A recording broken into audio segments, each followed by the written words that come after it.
This episode of Speakers of Eidolon is made possible by our generous patrons. Special thanks to our supreme and master speakers, Omeji Cat Comet, Erisu Yamakawa, Circuit Barrakill, Remy Asalia, Arcadia Lunashine, Alex Franco AV, Winebow Brood, Psyche, Asuta Starbreeze, Cletus Oreo, Nina Grimstadter, Nat Clay, Lily Black, Bob Cece, Mikta Rabentau, Sapa Chakwatol, Edwin, Umbral Wind, Quick Levin, Pamela Isley, Camille Grinnell, Elenriel Maximus, Codrith Novelist, Mira Miri, Bay Barbalay, Suno Chicano, Celestao Notrell, Lazy Boy, Abaga Dragonite, Luke Osborne, Pandaloo Stormarrow, Tex, Yowie Wowie, Kai Lin, AJ Brainswordson, Anathos Moonscar, Arthur Law, Beridan Derard, and Cypup. Support the show and become a patron today at patreon.com/speakersxiv. Thank you.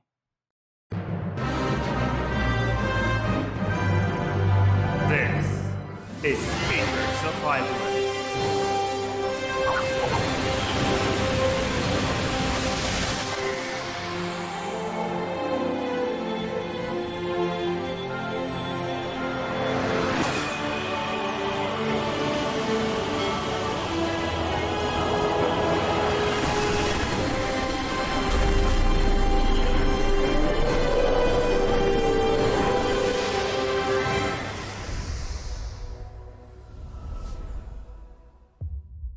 Good evening, Aorcians. Welcome to Speakers of Eidolon, episode 283. I'm Lakeel Bravestone, and I'm joined today by Georgi Wiston,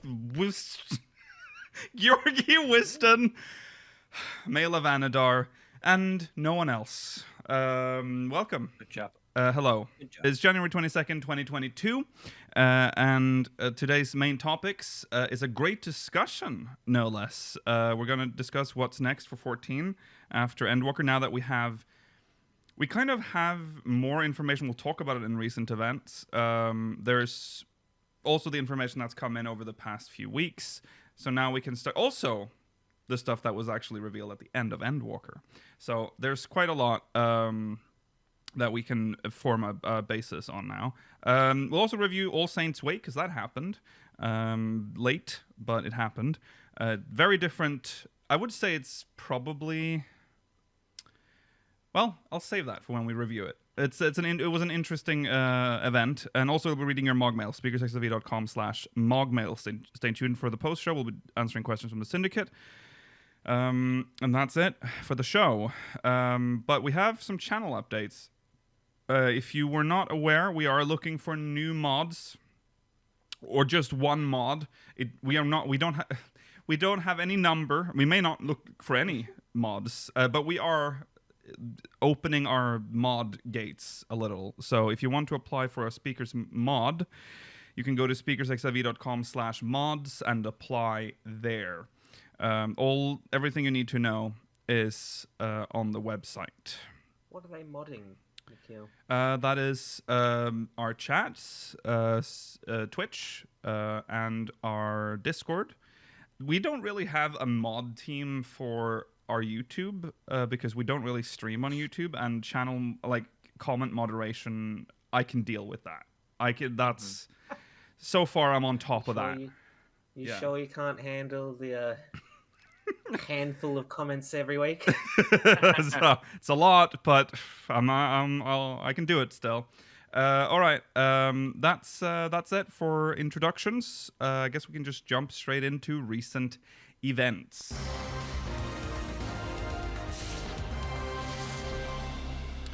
That's right. In recent events, our first story. Yeah. Snatched. I don't even know. It is such an unfortunate design because it looks like a toilet seat. But for those that are listening, It's very narrow. Yeah, there's a new collaboration with. This is the strangest thing. This is the Panasonic Sound Slayer WIGGS, which is WIGGS. Wearable Immersive Gaming Speaker System. Collaborating with Final Fantasy XIV. So, WIGGS, they're essentially speakers that you put around your neck, like on your shoulders. That is such a stupid idea. I don't understand why it exists and why 14 is. I mean, they already had the Sound Slayer collaboration with the little bar, so I guess that's why. But man, I'll just read the post. Panasonic is pleased to announce that a special Final Fantasy XIV Online edition of the wearable immersive gaming speaker system WIGGS will be available for purchase. This new model features the same great features as the original SCGN-01. Yes, the classic. I love the SCGN-01, which was also developed in collaboration with the Final Fantasy XIV sound team, while sporting a custom package and body design, as well as a unique startup and operation sounds. Wow. That's what I look for when I buy new speakers. What a selling point. I'm assuming it makes like a 14 sound when you turn it on, but Kind of cool, but like I feel like you could make mods for your own speakers that do that. yeah. I would never use this. No. I mean, I can see the appeal, like for instance, if you're wearing headphones for for an extended period of time, your ears will get a little, you'll get you know what I mean, like headphone fatigue is a real thing. But I don't want to have a toilet seat around my neck that like blasts the audio throughout the entire room. You don't want to feel like you're constantly on a plane? No. No, I don't. It's so weird. I probably wear them wired. It's wired as in well, the park, like I've got my laptop out and I'm playing 14 at the park, and I need immersive sound. Yes. I might be trying to do Zodiac Extreme in the park, and I need full surround sound. Sterilizing myself in public, Mela. Anyways, if you really want to wear this, use code speakers. Weirdest fucking ad read ever.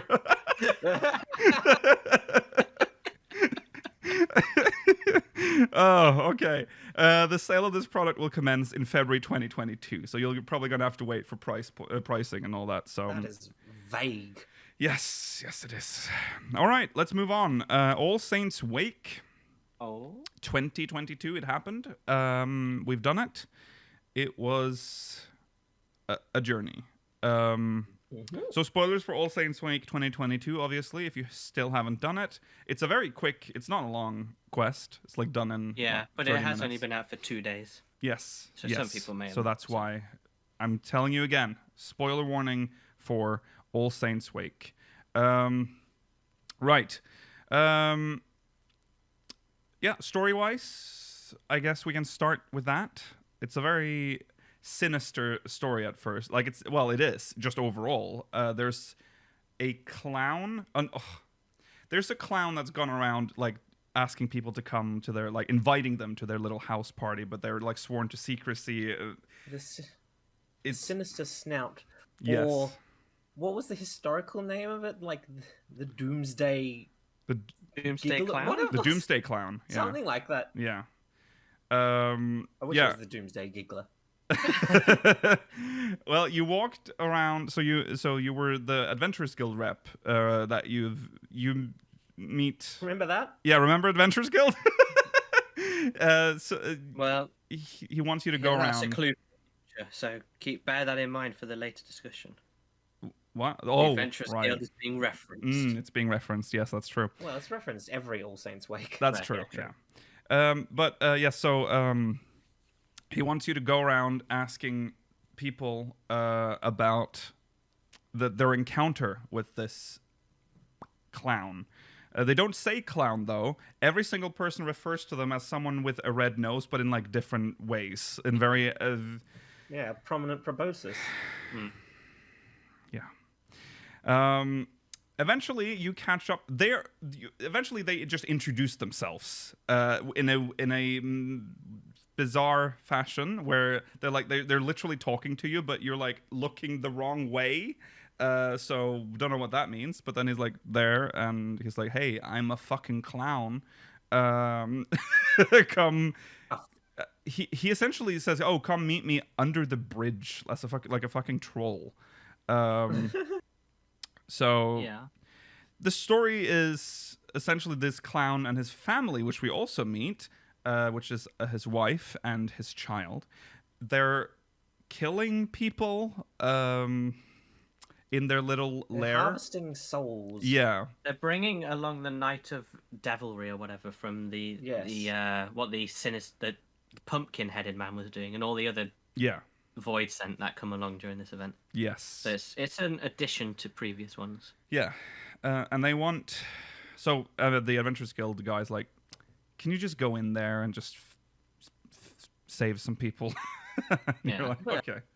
Doesn't send us in completely unprepared. He gets the assistance of a man named Mark. Forgot about Mark. Good on Mark. Which he isn't a funny man, disconnected from how we played it, but he is just a man. He's pretty cool though. He's knows... just wearing his like Ray-Ban shades and he's a cool man. leather jacket. Yeah, and he equips us with a lantern.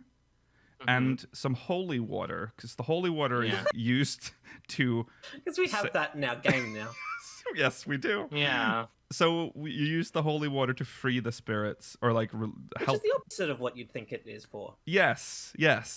And you use the lantern to ward off the wraiths that are inside. And that's the main point here.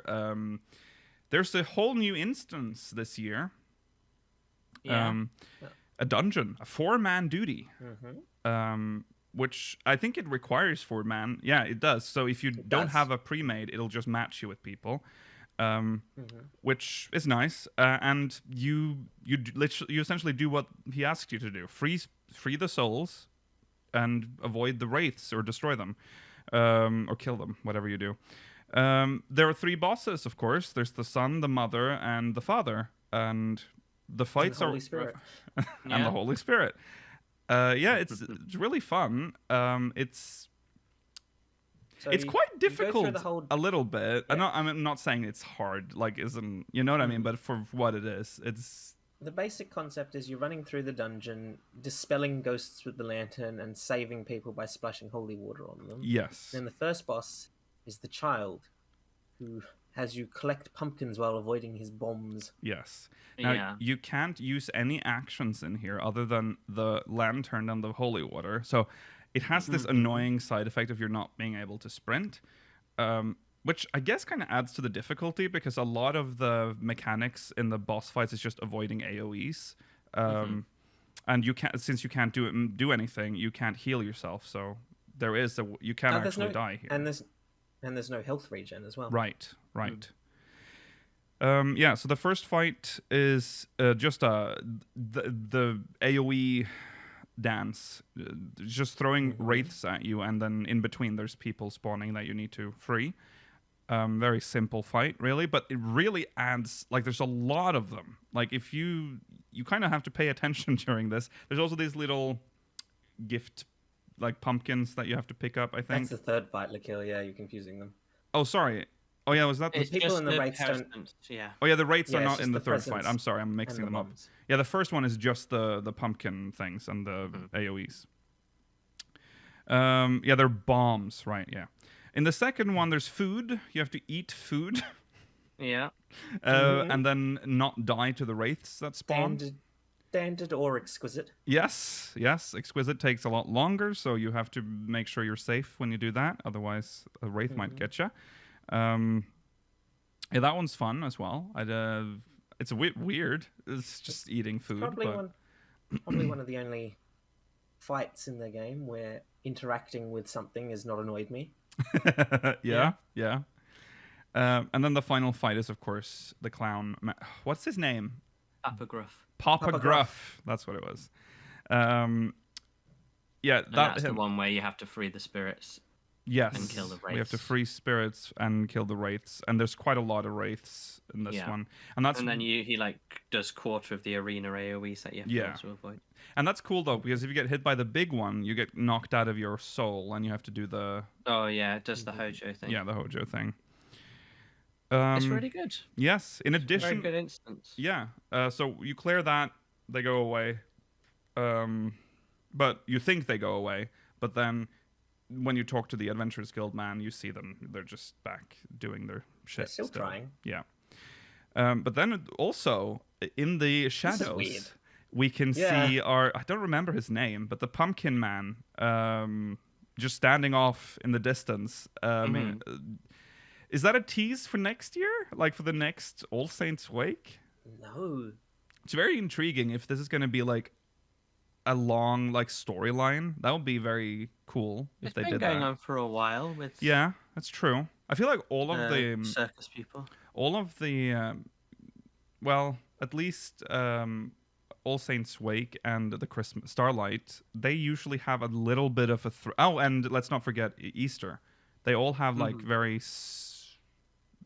they have storylines, and we remember how Little Ladies Day had an actual end to their main story, so they've started a new one. Yeah, I guess all of the seasonal events have overarching stories, but All Saints Wake I think is usually the one that's craziest. Also, you should probably also mention that the mansion is back. You can go in there and be other characters again, like NPCs. I don't believe there's anything new from what I've heard. I haven't gone in there myself. Yeah, no. No, I've heard it's just the same. Yeah. The amount of seasonal tokens you get from running the dungeon is dependent on how many souls you save. So if you want to know the maximum, there is 30. So if you don't have 30 at the end, you need to go back and find them. Right. Because if you run it 3 times while getting the maximum, you will have enough to get every seasonal item. Otherwise, you might have to do it more. Yeah. As for why there's no additional NPCs, I think a lot of it has to do with spoilers. Because I know a lot of people want certain characters to appear in there, but you have to remember these quests are like level 15 or whatever. A fresh level 15 should not be exposed to like full on like Emmet, Elpis Emmet. That would be very strange. So, yeah. Okay, so that's All Saints Wake. How do you feel about this? I think we should judge it based on like last year's, because it's essentially it was supposed to be last year. So of all the previous year's events, where does this rank? Now you have to remember all the other within the top maybe 3 or 4 for sure. It's less impressive this year getting a dungeon because I think Halloween was one of the first ones to introduce an instance, and that first year when we did the mansion was super cool. True. But it's a new dungeon. They've kissed it out. I think it's definitely one of the better ones. And it's weird that it was late, but I think it was one of the best. I just don't remember any others. So no, probably good. Yeah, I'm trying. I remember Starlight with going around with I almost called him Hagrid. Saint of Nymea. Yeah. Which was very cool because it used that new system, walking around and that was pretty good. I kind of liked that, but it didn't have. I mean, that was just an NPC escort quest kind of thing, and I mean that wasn't the main story. No, that's true. But that's the part that I remember the most. No, I think that this is probably top 3 for me at the very least. I don't really remember the others, so I think I'll remember this though. I feel like this did something. I think I will. Yeah. That's why I think it's probably the best from last year if you count it as part of 2011. Yeah. 2021 even. Yeah, I think. Yeah, probably. All right, we need to move on. So we brought up the Mahjong. The Mahjong. I almost said Mojang. Mojang I was thinking about Minecraft. Yes, the Mahjong stream had some interesting tidbits coming from it. Had some tidbits, as if it's like an object that just things are falling out of. Kind of is what happened. Yoshi-P just started talking about random stuff, and we have some of that here, and it's quite interesting. So these are some points. Yoshida confirmed that there will be a special edition live letter from the producer in February. Was mentioned in the last live stream. The new info will be late February, so probably around then.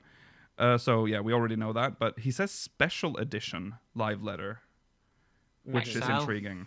Yeah, might be oh no. Oh, I mean, he might bring the whiteboard back. It explains what it's going to be, and I can understand why it would be a special one. Yeah, agreed. Because if this is going to be not only the X series, but probably some 7.0, like maybe hints or where they want to go generally with 14. Yeah, it says it's been mentioned the live letter will be a roadmap for 6.x content and the direction of the game post Endwalker. So very relevant to what we're going to talk about in the great discussion today. Yeah, so that's very exciting. That's going to be a long night, I'm sure. 6.1 preview part 1 in March. By the prior track record, this will be a pretty comprehensive overview of new content coming in the patch, like MSQ. The key art for the patch will probably get unveiled. Alliance Raid, Trial, Beast Tribe, job changes, etc. So that's like the first time we get to see 6.1 content in a live letter. March, though. Yeah, that's so. What's part one. Yeah. So the special one at the end of February is going to be even more. Well, it also gives us a little bit of worry in terms of when the patch is coming out, because if that's part 1, they usually like at least a month as a minimum between them. Well, 3-ish between weeks part 1 or 2 and part weeks. 2, it's normally like 2 or 3 weeks. Yeah.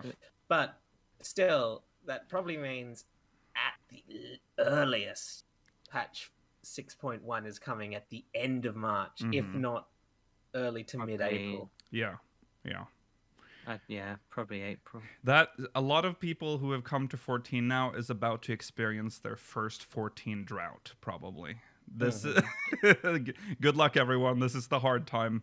But remember what? Stuff. Yeah, if they just came to 14, they have plenty of content to go back and do. Yeah, and I'm saying the people that joined in the big wave in like summer last year, they must surely by now must be somewhat caught up. All right. By popular demand, Yoshida also sung the penalty game karaoke along with staff Takahashi and Kobayashi. Of all the guys, Yoshida had the right idea to bring his own wine. Some flavor text for you. Yeah. He brought his own wine. Of course he did. Yoshida said from Woolhead's basement. Yoshida said as he's healthy he can continue work on 14.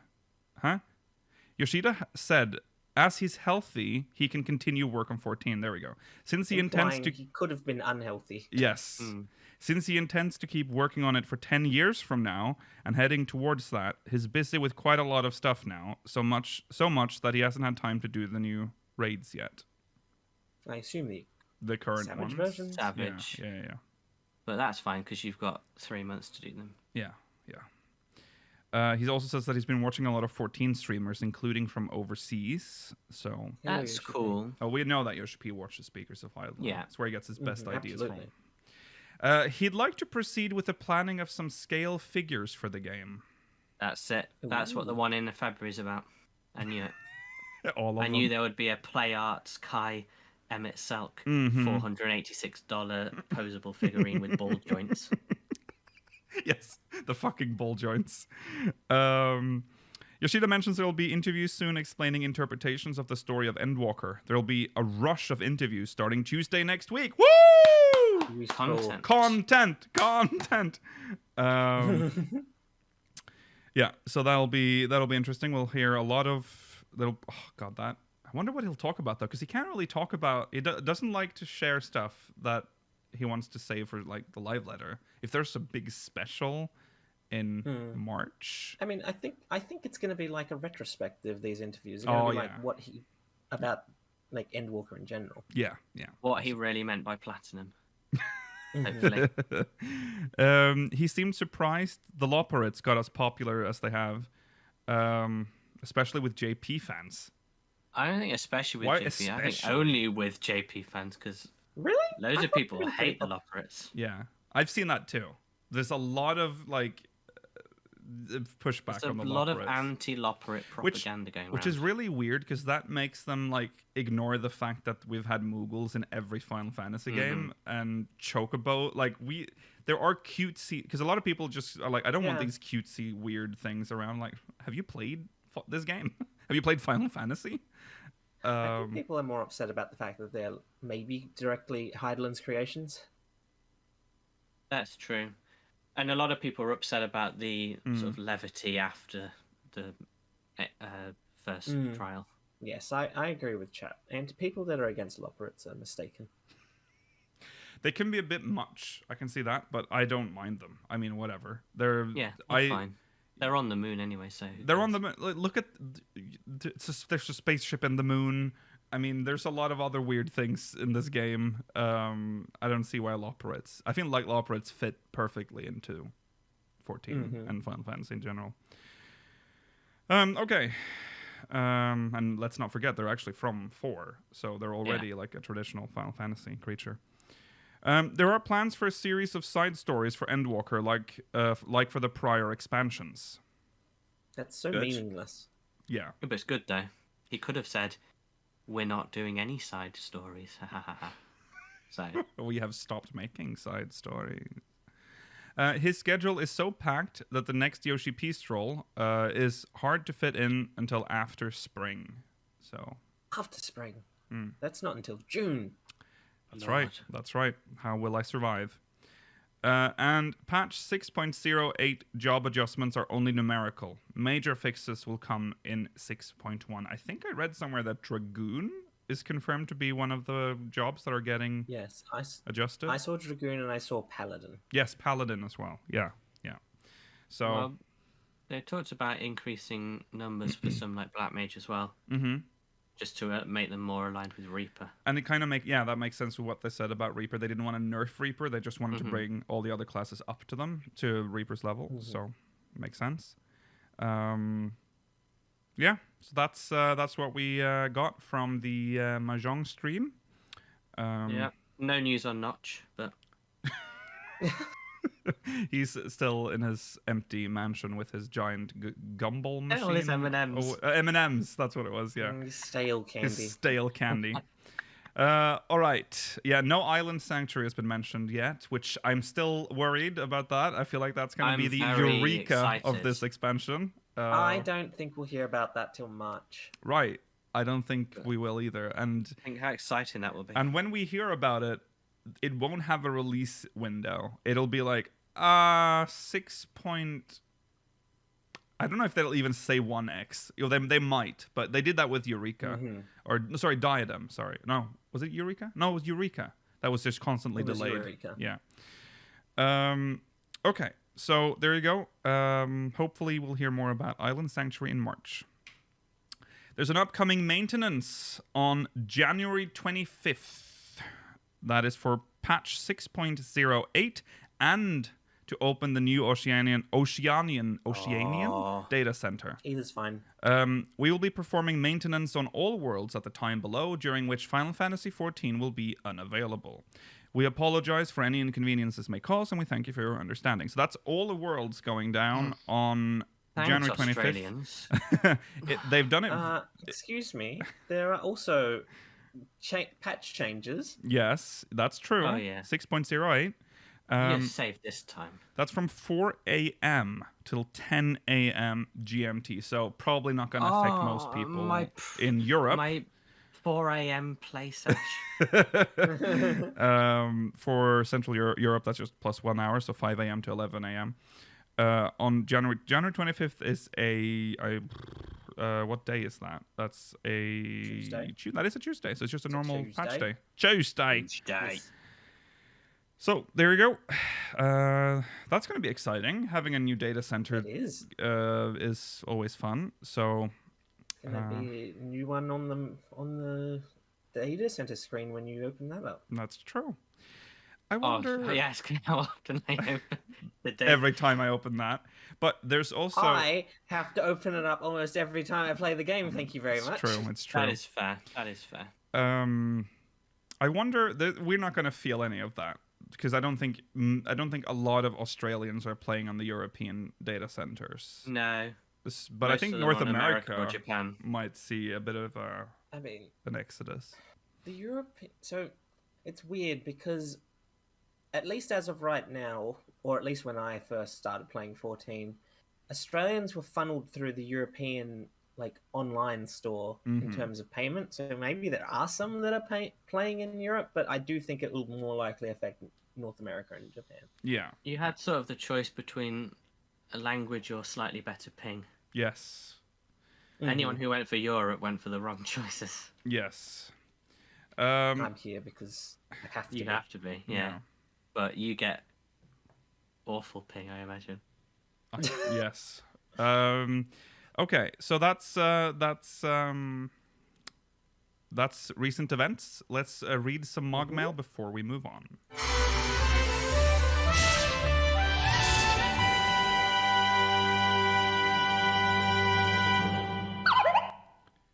Oh. Okay. Oh. I don't know what. Oh. Oh. Oh. Oh.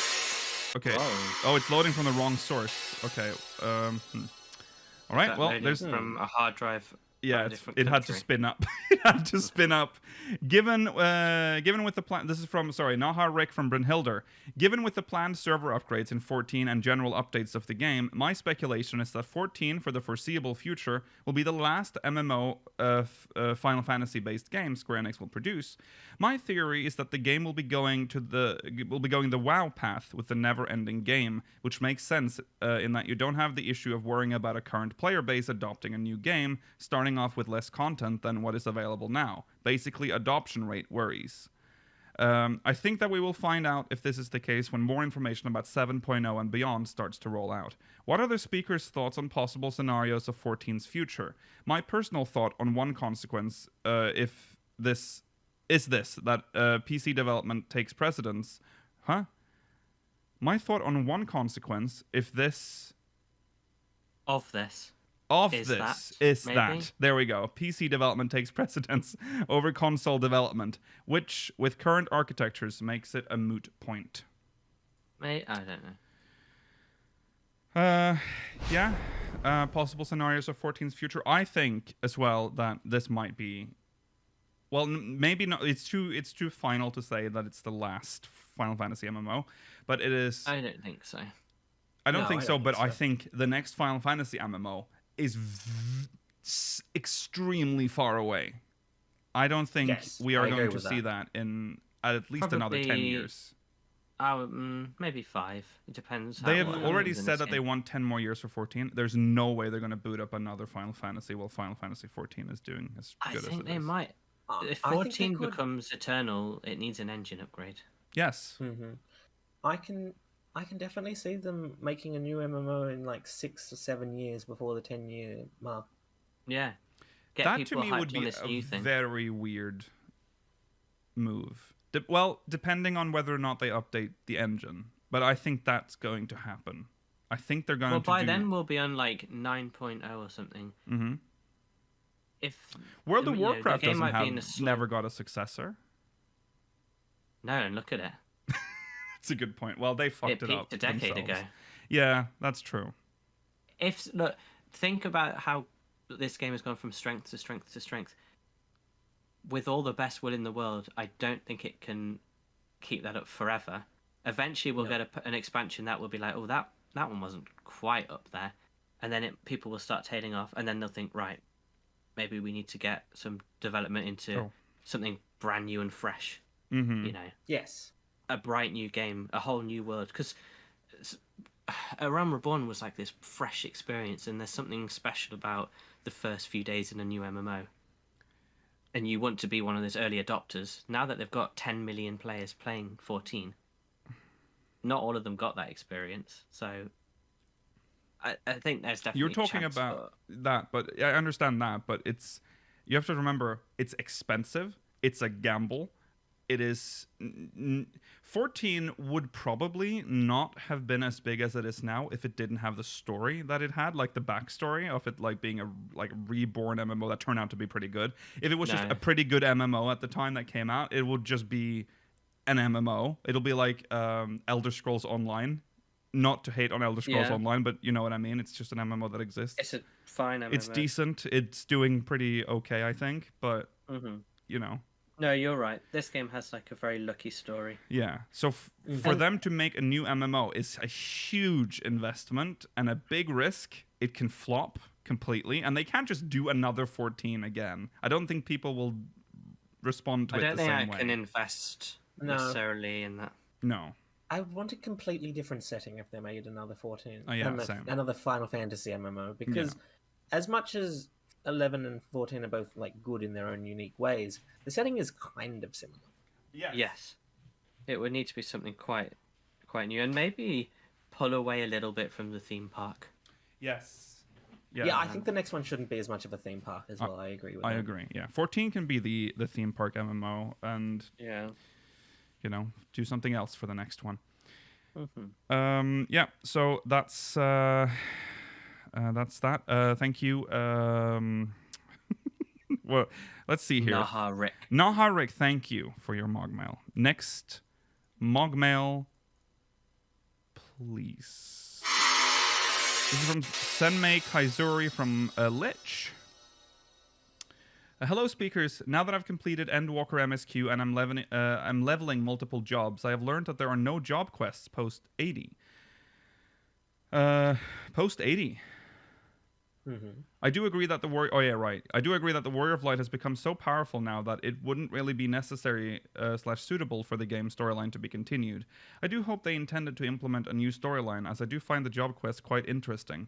How do you feel about the removal of job quests between 80 and 90, and do you feel that there's anything left to challenge the Warrior of Light?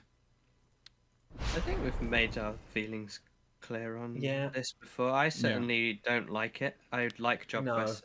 And I don't agree that it has to be a challenge. It's just lore. I like the class lore. I like feeling like a unique quest line for my job. Yes. I mean, already by the time of 60 to 70, we were already starting to just like teach other people in our own jobs. Yes, true. Yeah, especially as a paladin. Yeah. Yeah, it's sad that they're not doing it, but I think it's just because there's so many jobs now. But they also make like 1 million side quests every expansion. So, like, why not just cut down on other side quests and instead do the job quests? Because then you lose out on lore for locations, and then your worlds can seem a bit more empty. They can probably trim like 2 quests per zone, maybe. And maybe bake in that lore into something else. Like I don't think it's just 2 quests or something, because I think job quests require much more investment than a couple of side quests. Yeah. I'm just trying to figure out if there's any way for them to do it. It can't be that hard, like to make the job quests. Just chuck more money at it. And they have money now. Exactly, and they're expanding the staff. Yeah. I don't know. It's sad. It feels like they've got a weird process where it all has to. It's very Japanese, and it all has to go up the chain of command. Yeah. And so even if they expand their staff, it's still got to it's at Yoshi-P's rate or something. I mean, remember, these are written, so they have to fit into the lore already, and then they have to be overseen by like people in charge, like Oda and Yeah. It's a lot. It's a big amount of work. Yes. But I miss them. It's weird that they just suddenly stop. I don't like role quests. I don't hate role quests. But I wish we still got job quests as well. I think I wouldn't be as bothered if a lot of the level 80 quests did not feel conclusatory enough. Yeah, that's also true. Yeah, they're like, oh, where should we go on our next adventure? No, not talking to you again. I think Red Mage and White Mage especially are 2 of the ones that I think of as being ending on a very unsatisfying note. Yeah.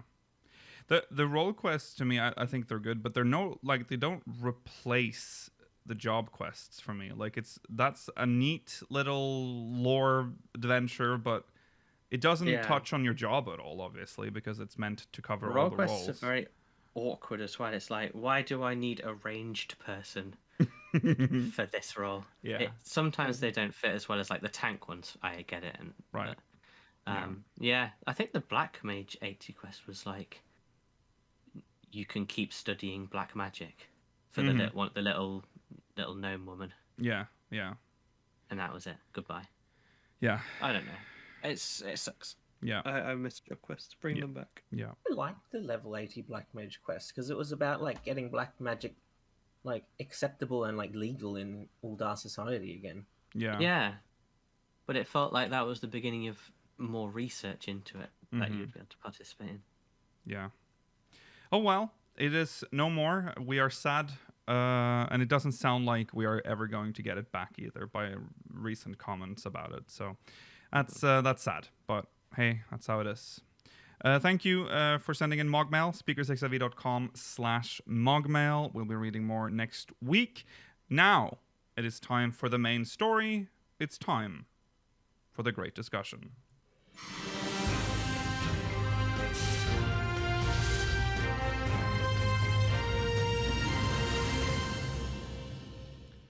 All right. It's time for the great discussion. Our topic, 14 after Endwalker, 6.1 and beyond. Where are we going? We have... So, obviously, that's a question most people have been asking themselves, I think, after finishing Endwalker. Where are we going? There's quite a lot of options that have been given to us in-game at the end of Endwalker. Both Emmet and the Scions have essentially pointed in different directions for us. I think we'll just start... we can start with what we know from in-game with the Scions. Because the story is over. Like, we're not gonna do, like, there's no mystery left right now. We've sort of resolved the major story. So where do we go? So there's one thing that's obviously very pressing right now, and that's Garlemald. Alisei and Alphino are going to Garlemald. That we know that. They're going to Garlemald. And is probably gonna be... Do you think we're gonna get Garlemald restoration? Let's start there. Do you think we're gonna get, like, the restoring a part of Garlemald? I want to say yes. Mm-hmm. It'll be something like the Doman Enclave. It'll be the Garlean Enclave, because it's not going to be happening in the overworld. It'll be like how that village outside of Doma Castle continues to be completely unbuilt. Yes. Yeah. Yeah, Garlemald feels like a 6.1, maybe into 2. Mm-hmm. Like, the political stabilization patch. It's very boring MSQ, and we get the Doman Enclave again, and we funnel resources into Garlemald to rebuild something. Yeah. Maybe this... I don't know. I was going to say the Senate, but there's no point. Well, yeah, that's why I am intrigued for I don't mind the political... The only political wrap-up patch that I didn't like was Shadowbringers, because it was just poorly paced. It felt kind of meaningless. Yeah, it was weird. But this one can be really interesting. Like, how do you reconstruct this? Like, these people have lived in what is essentially a fascist authoritarian regime. Their idea of what a country is so warped. Like, how are they gonna... How do we even begin to work with them to build a new world or a new nation? Or that's another question. Are we building a new country? Or are we... there's a lot of questions here. No, I think too many people have attachments to Garlemald. I don't think we'll be building a new country. I think we will be reestablishing Garlemald as a nation, and possibly we might look back to its past and see what it was like before it became like this global nation. Some more history. Empire. Yeah. Because they might be looking to their roots, because Garlemald wasn't always the Garlean Empire. It was the Republic of Garlemald, which was a much less terrifying state than it is today. So yeah, that would be interesting. We might get a lot of lore. Yeah, Corvos has been mentioned a lot, which is their native homeland, isn't it? So, which will also bring up people that we'll be talking about afterwards. Do you think the Garlean Enclave might be built in Corvos? That could work. That's a way of avoiding the overworld issue, and instead having this little patch in Corvos. No, because I feel like Corvus has been set up too much to be something more than just like a small area. Possible. I feel as if because Tertium is in like a train station, we'll just catch a train to a different part of Garlemald. Or we'll get the trains up and running. Ah, okay. Possible. All right, I can see that as well. Garlemald, Corvos is complicated because Corvos was where Garlemald started, just answering chat, because chat asks, didn't Garlemald invade Corvus? They were originally from Corvus, then they were driven from Corvus, and then when they became current Garlemald, they're like, that shit's ours. And then they invaded it, and, they did Garlean things. Corvus is one of the many places the Garlemalds were originally. They were much more spread out. Yes. So it wasn't their only place that they lived, but it was one of them. Yes. Yeah. So that will be interesting. We also know that the Senate somehow survived. I think that's going to be a story point. There's going to be a plot point. There's a couple of buildings that are still standing because they were built in the old style, which were built for defense. While all the buildings that were built after were like, we're never going to get invaded anyway, so we don't have to build them like that anymore. Yes, so that's possible. That's a possible. I think that might be a 6.1 because of the political angle of it. Then there's the students of Baldessian. Yeah, go on. Well, sorry. Yes, Alan. How do you think Alphinaud and Alizé will be involved? Because we haven't really talked about their involvement, just where they are. Yeah. Alizé will be like doing. She'll be doing something where she gets super involved and has to fight everyone and panics a lot, like she did in Amarang. And Alphinaud will sort of just be kneeling next to people and trying to heal them all the time. Yes. Yeah, I don't know. It's weird that they're gonna be in charge of that mission, but it's very much the way Louis Soir would have done it. So I feel like he would have definitely led this. So that's why they're here, I guess. But yeah. My big worry is that it will retread too much on the story of what we experienced when we first visited Garlemald, of like people resisting what Alphinaud and Alizé are trying to tell them or trying to help them. Yeah, that's true. Yeah, it might be a bit samey. Yes, that's why I think there's going to be another prominent figure in that storyline that's going to help them. That might be what's her name? The Garlemald. No. Lucia. Lucia might probably be. Lucia and Maxima. Yeah, they're probably going to be. Now that the dust has settled, Gaius could jump back in. Yeah. Ah, yes. Yeah, that's a good point. Yes. I don't know. Can't really remember why he didn't go in the first place, but he can go back now probably. Because it would just look like one conqueror taking down another. That's true, if he was involved. That was the in-game explanation. Yeah. Yeah. I would like to have him. I'm really sad that he has not been involved really in the story so far. Yeah. It was a big loss. Nero and Sid as well. There's other people that could be involved in this quest line as well. That would be cool. This is kind of a sidebar. I was thinking about this. You know how we always talk about characters that have plot armor? I think Sid has the most plot armor of anyone in this game. True. That is very true. I think Sid is the character least likely to die of any character. Well, it's also because he's the Sid. He's Sid, so we can't just kill Sids him. have died before. Yeah, but if you don't feed them fish. In a theme park MMO, you don't want, one of the mascots to not be there. I think would be weird. I mean, I agree. Yeah, that's why I think he's got the most plot armor of any character. Yeah, I agree. Okay, so that's the Garlemald sort of story line. I think that's the clearest one to me. Like, I think it's very obvious that that's going to happen. It's quite likely. Yeah. But then things get a bit more up in the air. Well, we know where they're going, so we can base it on that. But Graha and Kryl, they're going back to Sharlayan to work on re-establishing the students of Baldessian. Or not re-establishing. I guess it's technically been re-established, but like work with students of Baldessian and research and whatever. They do. This feels like a 7.0 kind of thing for me. Like, Yogi mentioned it before. Like, we'd go to them and they would send us on a new voyage. Yes, and that feels like a full expansion kind of group of people. See, I also feel like they're just going to be like. I think that can start as early as 6.1. They'll send us on like smaller missions, and also it's very possible you could start the Garlemald mission from the students of Baldessian with like Graha saying, like Graha being like a connection from Corvus and Garlemald. That's true. Yeah, that's true.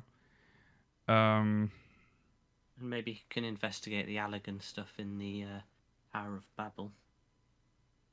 Yeah. Oh, yeah, that's right. That is elegant, isn't it? Yeah.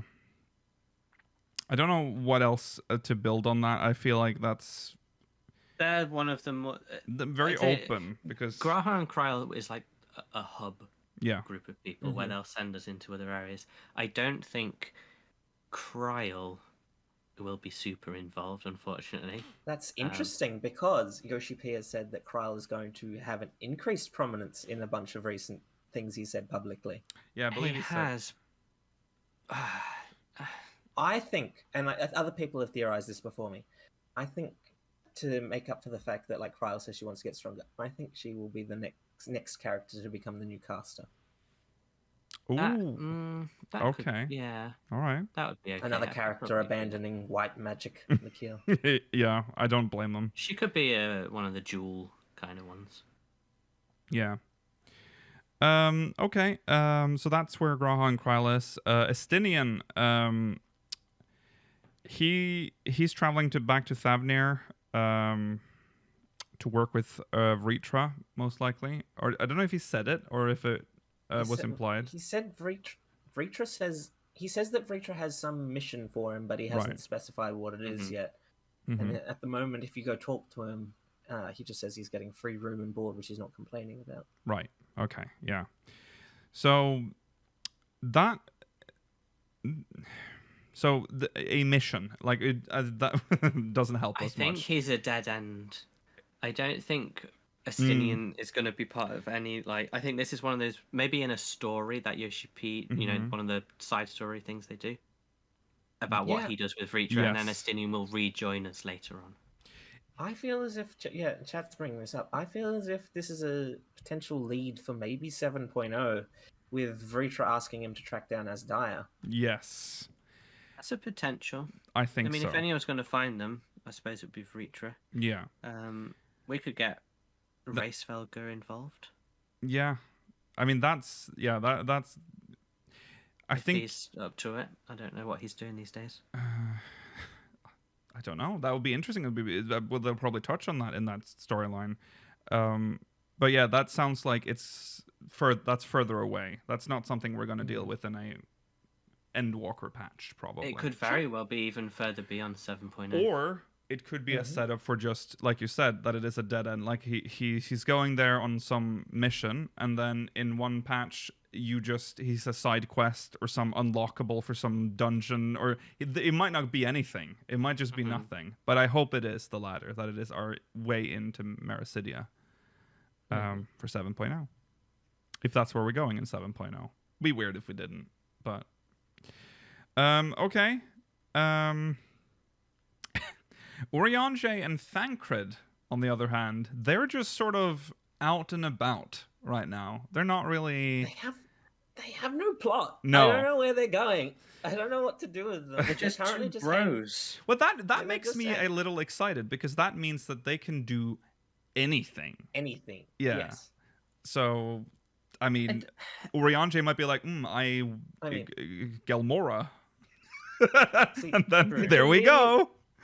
The convenient thing about the two of them is they're a tank and a healer. So if they ever need two trusts to fulfill those roles, we can just pull them in at any point. Right. Yeah. That's true. That's true. I like that they, in sort of A Realm Reborn to Stormblood, they just did whatever. But then Shadowbringers, they started this like really nice bromance. Yes. And now it's continuing. I quite like that. Yeah. The Urianger Thancred. Yeah. Love story. Yeah. They raised a daughter together. That's true. Yeah. I like them. I don't know what they'll do though. I think they're just outside the Ragnarok. Oh, is that? Oh. Yeah. I think they might be one of those ones where it's like, ring. You know, we've had Urianger and Thancred doing reconnaissance at this place, and we haven't told you about it. Right. This is what they found out. Yeah. They might use Urianger and Thancred for stuff around Eorzea, like anything that happens there, which is very nice. Y'shtola. Yeah, go on.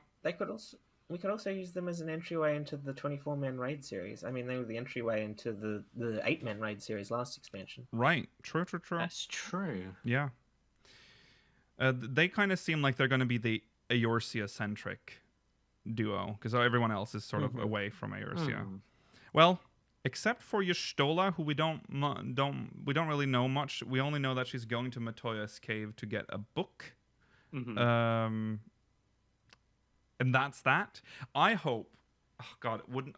I know it's not going to happen, but I would love it if like we had like a story with Y'shtola and Matoya like working together on some sort of storyline. That would be cool. You got the best you're going to get out of that with Matoya's relic. Yeah, probably. Well, I mean, it's not. Their relationship is so interesting. I think it's a big loss that we're not getting more of it. Like, I agree. It's very interesting, and I wish I got to see more of it. Yeah, Matoya's like, I really like her ultra dry, coarse attitude, but you know how much she cares. Yeah, and she like every now and then she slips it. I think Y'shtola might be a gateway to other shards. That's the most likely I can think of for her. Yeah. Possible. That is also very exciting if we do, but I feel like that's so far that's away. like 9.0. Yeah. That's something we don't even that I don't think they're just going to leave her for like 2 expansions. Yeah. So there has to be something. Yeah. That's why I'm hoping that maybe there's going to be like Y'shtola's going to be anchored in like Matoya, like her like studies and her stuff, and that's going to be where her storylines go. I don't know.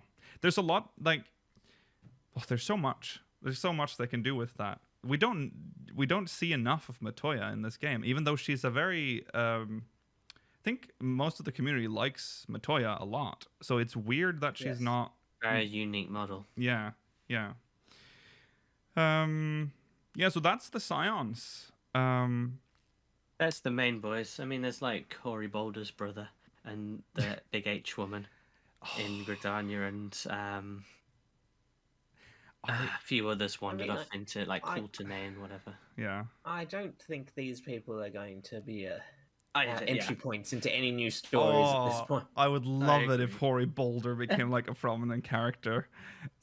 We've sort of like brute forced him in, like the community keep bringing him up, and they're like, we'll just do it then. They made him voiced now. So. Yeah, they did. They gave him a voice. Oh yeah, there's the couple that went to Limsa. I think they were on their way back to Charlie, and maybe I can't remember. But yeah, I think we're probably heading for Eorzea and Garlemald stuff. Yeah. In the beginning. In the beginning, we're probably. From at least what they've. And then what we got from them. Well, let's talk about what Emmett said, because Emmett also literally just dropped a lot of potential directions for us as well. He brought up Mericidia. Yes, and so did. Bunny Boy. Aaron. No, I won't say Aaronville. Aaronville. I think that's his name. Yeah, he mentioned Mericidia. And then Emmett mentioned Mericidia, which to me, I mean, at this point, like, and there was the whole Ritra thing, which again brought up the dragons, and one of them's quiet. Yeah, I'm pretty sure, but then again, Yoshi-P likes to subvert expectations. But but I feel as if Mericidia is the most obvious, like, loose thread of where we're going for 7.0. I would be a little like, I don't know if I'd be upset, but I'd be a little annoyed if he just went New World in the next patch, in the next expansion, because that's not where we should be going right now. I don't care enough about the New World because we don't know enough about it yet. Give me more information about it. Give me another expansion worth of time to get accustomed to it, and maybe I'll be interested in going there later. Yeah. I agree, but I think we've only really got 2 main options for 7.0. Yeah, and that's those 2. There's an interesting thing that we will not. Well, we might see it. I'm wondering how this is going to work, because with the old structure of how patches were released and how story progressed, 6.3 or sorry, not 6.3, but 0.3 is usually where the story starts to pivot, and then 0.4 is when the pivot is complete. That's when you know where you're going. That's only because usually 0.1 and 2 wrap up the expansion. Yeah. They've said that 0.1 will. So 0.1 is the pivot patch. Mm-hmm. That's very interesting. So we'll Which probably means know. we've got 5 patches of preamble Yeah. to the main It's a event. lot of build up for the main event. But I'm sure they're going to do it in a way where it's just going to be tiny bit of mention in the first patch. Yeah. I think I've said this before, but my current theory is that whatever the next main city will be, it will be in Mericidia, and the next small settlement will be Corvus. That's probably It could true. be true. I think that's I When hope I they say spend. small settlement, Radzahan is fucking huge. yeah, true. Yeah. True. I hope they spend the next 5 patches building up Mericidia, and then suddenly it's ring ring. Oh, big news from the Wallaki tribe in the New World. Yeah. Oh, big stuff's going on there. Quick. Yeah. So Mericidia, it is. I mean, 7.0 probably. He also mentions, Dalvalan. It's called the Dalvalan Grath. Yeah. It's north of Othard. He didn't use those terms. I can't remember what he said. He just said the north, north of Othard is because what they're like he said. blue. Yeah. They're like a weird blue mountains. Yeah. I'll be honest. I expected that in Stormblood. Yeah. So I doubt we're even going to ever go there. To be honest. Well, he mentioned it. Maybe a dungeon. Someone, the dev team, like the script, it's in there. It's the words are uttered. It's a dungeon. So... It's a dungeon. Oh yeah, for sure. Yeah. There is It's a dungeon for the next class, Geomancer. I don't think Geomancer is the next class, but we can't. That's too early. Not for now. Yeah. I feel as if like there's so much unexplored areas of both Othard and especially Ilsabard. Yeah. Oh, tell me about it. Mm-hmm. I mean, we still got fog covering most of Ilsabard. Yes, that's true. We got that South Park revealed in the Evilise raids for no reason. True. It's pointless. And for some reason, that part is that part still covered in the in-game map? No, it's revealed. Oh, now. it is revealed now. Okay, that's good. But it has that little city that we don't know about. There are also some maps that still have it covered, but anything that is Endwalker onwards, for the most part, has it uncovered. I haven't checked it since Endwalker. All right. He also mentions the stuff beneath the bounty. Does he even say treasures or like there's something mentioned? Yeah, treasures. He mentions the treasures hidden beneath the bounty. Yeah. That's just the next version of Aquapolis. I think so too. Might be referencing that. But it might be something else. Who knows? Maybe like an underwater city there. But I feel like we've already done that. Although they were just tiny little bubbles, but still. If they're gonna, make it good. If you're gonna do don't do Suino Sato again. No. And then, of course, he mentions the New World, which I think it's too soon for us to go there. I think that's more of an 8.0 move. Really? I think it needs a name first. Yeah. It's so weird that we don't have like diplomatic. Forever, though. But isn't it weird that we don't have like diplomatic relations with other nations from there? Like we don't know who lives there. It's too far. But yet Merlwyb has been there. Like Merlwyb. Only to steal seeds for different fruits. Yeah. Merlwyb went there, and she was like, it was like when the Netherlands came to the west side of Australia. She looked around and said, "This is shit," and she came back. Yes. It's weird that even like the Garlemald didn't even think about going there. Like that's free real estate, probably. But Allegan presumably did. We don't know. Do we? Proof of that? They probably did. They conquered because the world. According to the history of the Allegan Empire, they literally took everything except for they had to expand into the void. Yeah, that's true. If they didn't know, that'd be amazing because that would mean it just sort of is an unknown lost continent. Yeah. If we go by what the in-game map shows us of the New World as well, it is the size of like 2 continents. Yes. The equivalent of North America and South America. Yeah. That has got that's at least enough for 2 expansions if they wanted. Agreed. Yeah. But we're going to get probably 3 zones. And then 3 in Mericidia, and we'll have a nice split expansion for you. They know they can't do that anymore because they know people dislike it. They were already worried about doing that essentially with this expansion, with how far apart every zone is. Yeah. I think New World must be a while away. Yeah. What do we know about it? It's got Kakin. Yeah. It's got it's where the Mamulja are from. Mamulja. Yeah, Mamulja. That's what. I think there's one of the Lalafell tribes has some relation to it. Yeah. It's Really? where I thought blue they were magic from comes from. Seas. Wait. I'm trying to think. Correct me if I'm wrong, but I have a vague memory of it. Maybe I'm wrong. No, they're from the south. Yeah, Southern Isles or whatever they're called. The But the seas. Yeah. Southern Seas. Yeah. Blue magic. That's it. Yeah, that's really all we have. And I think there's probably a lot of. It's obviously a reference to Native American tribes. So there's probably a lot of them. Yeah. Right. Well, that'd be a nice new PvP area, maybe. Yeah, but again, the New World hasn't really been built up lore-wise in any good way yet. So I don't think we're going there. And if they do, that's in 7.0. That's a weird move. Then there's, of course, we mentioned with Y'shtola, the other shards, shard travel. That could be very interesting. Some of what you see there may surprise you, as he says. What does that mean? Surprise us.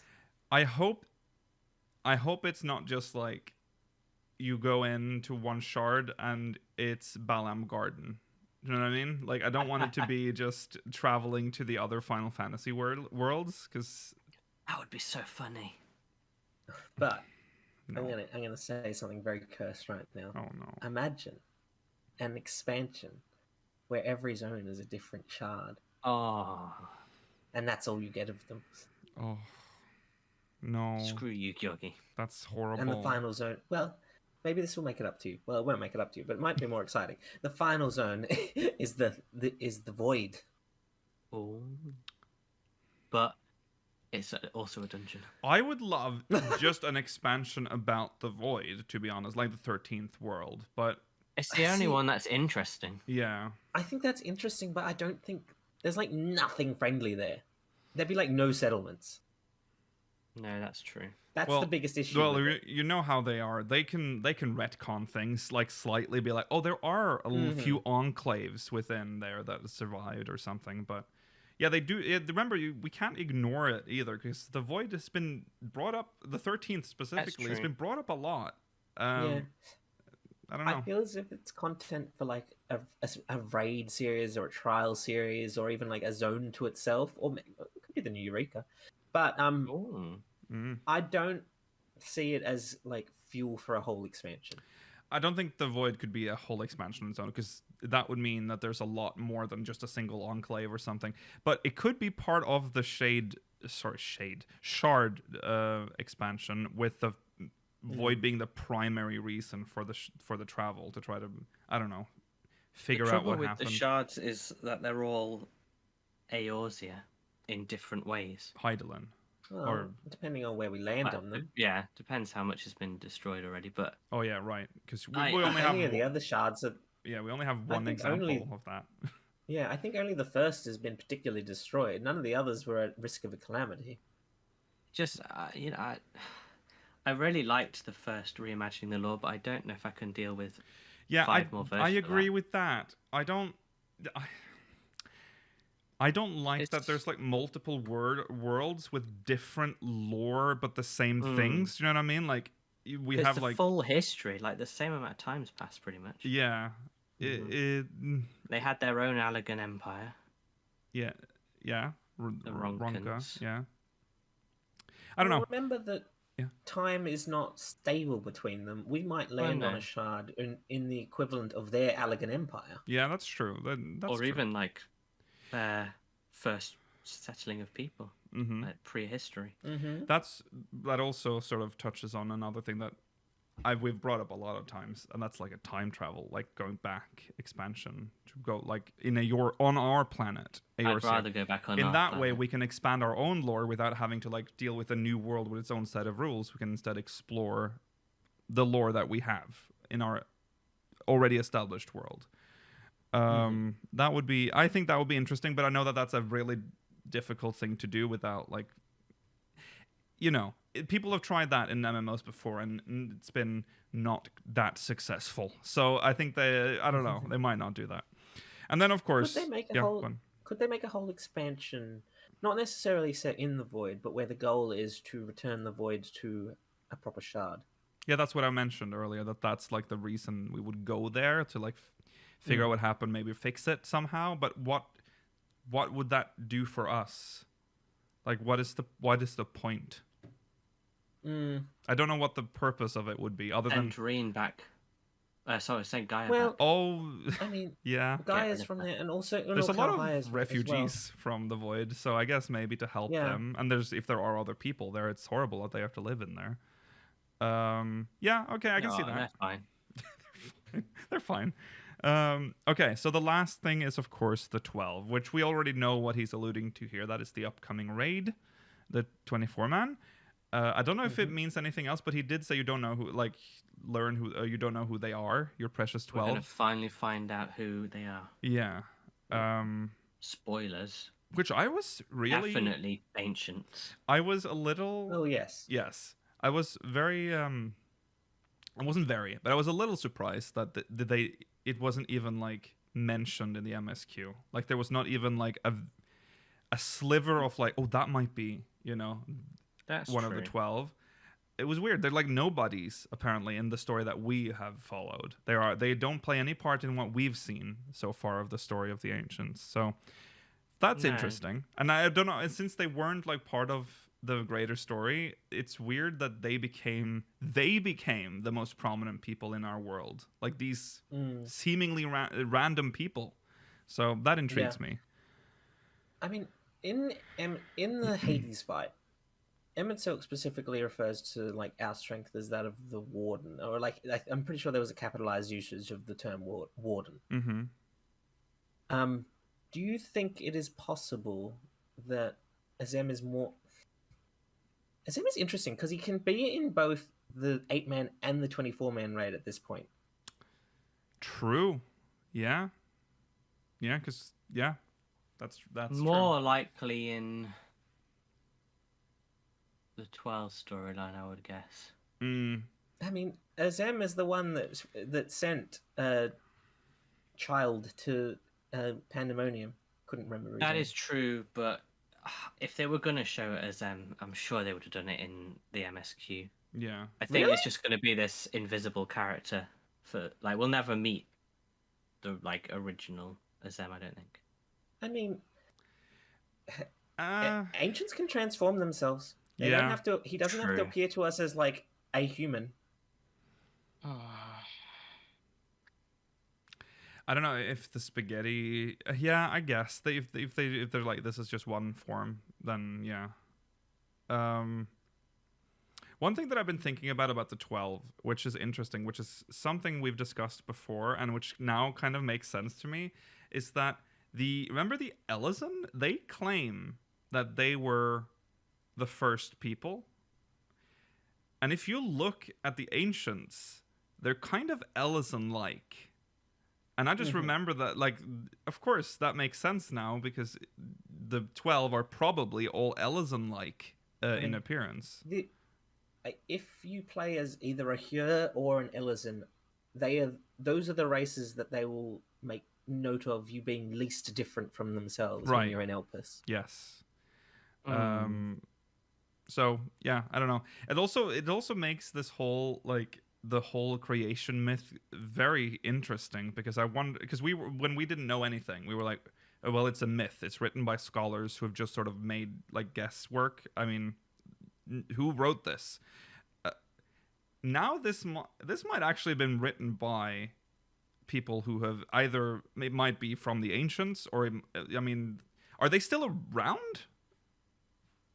That question still lingers. The 12 themselves. Yeah. I mean, that's what the raid's for, I guess, to figure that out. But it's old questions are bubbling back to the surface. It's very exciting. I can't wait for that raid. They want to destroy every piece of lore that was alluded to in 1.0. Yes. 1.0 erasure. All right. Well, that's it, everyone. That's the show. Hopefully we. I don't know where that was going. Hopefully we got through the show. We did. Spoilers. Well, we did. Thanks for watching. We'll be back next week, same time, same place. If you're watching live, we'll of course go into post-show. Remember to follow on Twitter at SpeakersXIV, twitch.tv/SpeakersOfIreland, youtube.com/SpeakersXIV, exclamation Discord in chat if you want to join our Discord server. If you're watching on demand, link is in the description. Stay tuned if you're watching live, because we'll be going into the post-show. We'll see you there.